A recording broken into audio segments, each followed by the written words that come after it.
ઉત્તરાયણ પહેલા નડિયાદના કમળામાં દારૂબંધીના લીરેલીરા ઉડતા જોવા મળ્યા. એલસીબી પોલીસ દ્વારા શહેરના કમળા વિસ્તારમાં ચાલતા દારૂના કટિંગ પર દરોડા પાડ્યા. પોલીસે દરોડો પાડતા જ બુટલેગરોમાં નાસભાગ મચી જવા પામી હતી.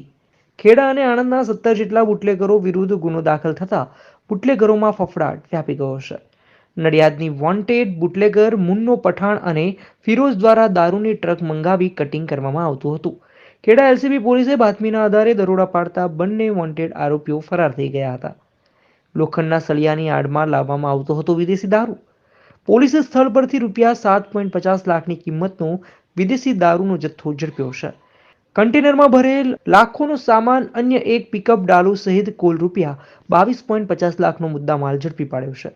પોલીસે સમગ્ર ઘટનામાં ખેડા અને આણંદ જિલ્લાના કુલ 17 બુટલેગરો સહિત 19 આરોપીઓ વિરુદ્ધ ફરિયાદ નોંધી વધુ તપાસ હાથ ધરી છે.